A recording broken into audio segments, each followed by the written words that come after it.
Is it a little hard to deny that radicals, Islamicists, communists, socialists will work together against Israel, against capitalism, and they'll try to work together to overturn stability? Who in the media is telling you this? Who? Name them! Protests become contagious. Can you deny this anymore? They'll cascade. They will sweep the Middle East. Show that picture up in front of New York right now. Tell me what this is. What the hell is this? What is it? It's the unions poking, pushing, prodding. Wow. Welcome back.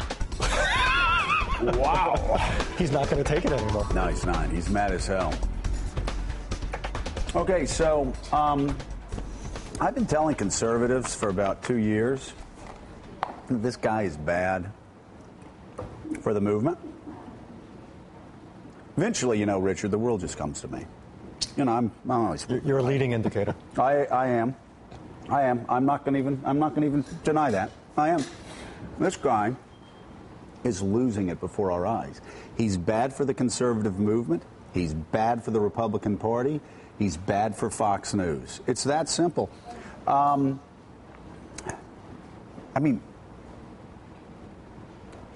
Mike, he is detached. This is a guy, and Pete Wehner yesterday, and I'm going to read what Pete wrote, a column he wrote for Commentary. But Pete Wehner yesterday, who, by the way, was Karl Rove's guy in the White House. Right. We'll say he was Rove's brain in the White House. Pete Wehner basically said enough. He is the most detached person on TV. He is hurting the conservative movement. He is now putting people on that are suggesting that Barack Obama is the Antichrist. This is not good for the Republican Party. This is not good for the conservative movement. This is not good, I will say again, even though Roger, we all know, we know Roger. Roger knows what the hell he's doing better than anybody else in cable news. Just look at the numbers. But even guys over at Fox News have to start thinking, this can't last. He's out of control. What did have you got Wehner's statement? Yeah, let me read. Let me read. This is Pete Wehner. Pete Wehner was Karl Rove's guy. A very conservative guy, Pete is. A very thoughtful man. And this is what he had to say about Glenn Beck. Glenn Beck has become the most disturbing personality on cable television. One cannot watch him for any length without being struck by his affinity for conspiracies and for portraying himself as the great decoder of events. Political movements are not just wrong. They're infiltrated by a web of malevolent forces. Others see shadows on the wall. Beck alone sees the men casting them, and we saw that in that clip. The danger when one paints the world in such conspiratorial terms is that it devalues the rational side of politics.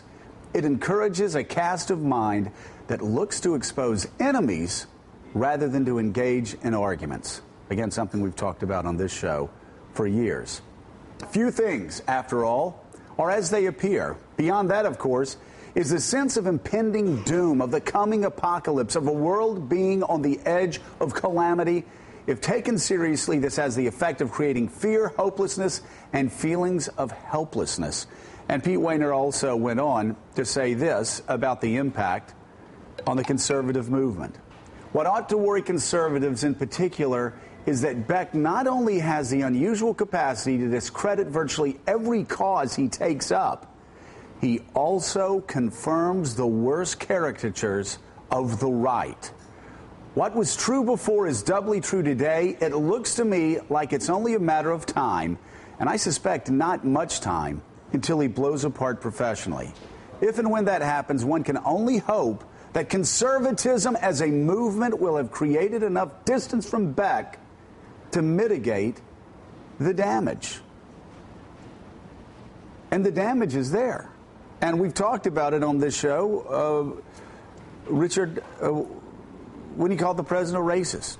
I mean, he throws bombs out all the time. And it's the conspiracy theories, as Robert Wright has suggested in the New York Times, that are the most dangerous because that gets people acting out in ways of that in the end could hurt politicians, hurt other people in the political world. It turns people off, and all this is happening at a time when this country faces arguably the most serious domestic and in some cases international challenges it's faced in living memory.